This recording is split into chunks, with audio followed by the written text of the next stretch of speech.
ఇప్పుడు మనం 14 రోజుల నుంచి ప్రయాణం చేస్తున్నాం కదా బస్సులో. మీకు ఎలా ఉంది బస్సు ప్రయాణం? ఎలా ఉంది? యాత్రలు ఎలా ఉన్నాయి? దర్శనాలు ఎలా ఉన్నాయి? మంచిగా ఉన్నాయా? అన్ని విషయాలలో, ఫుడ్ విషయంలో గానీ, తీసుకెళ్లే విషయంలో గానీ, ఎక్కడైనా మీకు అర్జెంట్ అంటే ఆపే విషయంలో గానీ అన్ని బాగున్నాయా? చెప్పండి, ఇటుకెళ్ళి చూసి.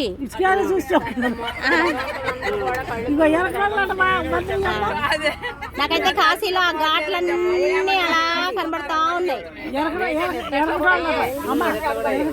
అమ్మ చెప్పమ్మా, ఎలా ఉంది? చాలా బాగుందమ్మా. మా జీవితంలో కాశీ వెళ్తామా, అయోధ్య వెళ్తామా అనుకున్నాం. ఈ ఒంటరి జీవితాలు ఎన్నో కష్టాలు నష్టాలు భరించాం. 15 రోజులు అంటే వామ్మో, 15 రోజులు ఉండడం అంటే ఎలాగా, ఫుడ్ ఎలాగా, అటుకెళ్ళి తిండి ఎలాగుంటుందని భయపడ్డాను. వాస్తవంగా ఫుడ్కు లోటు లేదు, దేనికి లోటు లేదు. నా ఇల్లు నా పిల్లల్ని మర్చిపోయినా చాలా హ్యాపీగా అమ్మా. నా లైఫ్ కి ఇది చాలమ్మా. మనం ఇంట్లో ఉన్నట్టే ఉంది కదా. చాలా ఇవాళ వెళ్ళిపోతున్నాం అంటే అసలు మంచిగా అనిపిస్తలేదు. మన ఫ్యామిలీలో నుంచి 15 రోజులు ఫ్యామిలీలో నుంచి వెళ్ళిపోతుంటే బాధగా.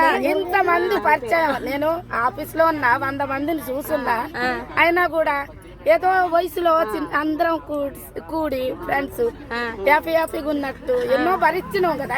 అయిపోయింది కానీ మళ్ళీ వెనకాలకి వెళ్ళినట్టుంది ఉంది. హ్యాపీ చాలా హ్యాపీ. ఆ భగవంతుడు దర్శనం చాలా బాగా జరిగినాయి. మళ్ళీ చెప్పండి. మళ్ళీ ఇలాంటి లైఫ్ రాదు. మళ్ళీ సంవత్సరం ఇలాగే వద్దాం, అప్పుడు మళ్ళీ వస్తుంది.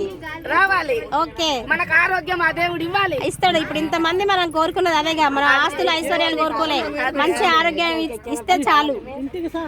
మీకు లాంటి బిడ్డలు చెల్లెలు ఇచ్చారు మాకు సంతోషం. ఓకే అమ్మా. ఏంటి పొద్దుపోయింది, వండామా తిన్నామా తోముకున్నాం, ఇదే మళ్ళీ అనుకున్నాం మేము. కానీ ఎంత బాగా హ్యాపీగా ఉంది. మాకు కూడా ఈ వయసులో ఈ ఆనందం కలిగింది. అవును.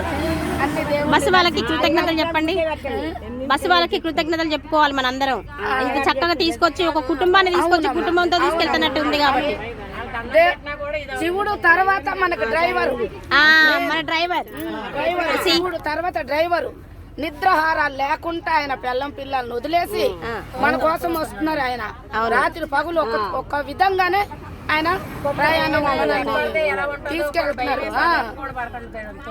ఆయన అలాగా మనల్ని డ్రైవింగ్ చేయబట్టి మనం చల్లగా తీసుకెళ్తాం. దండం పెట్టాలి. ఓకే అండి, మా వాళ్ళందరూ ఫస్ట్ అయితే డ్రైవర్ కి దండం పెట్టాలంటున్నారు. అందరూ కృతజ్ఞతలు తెలియజేస్తున్నారు.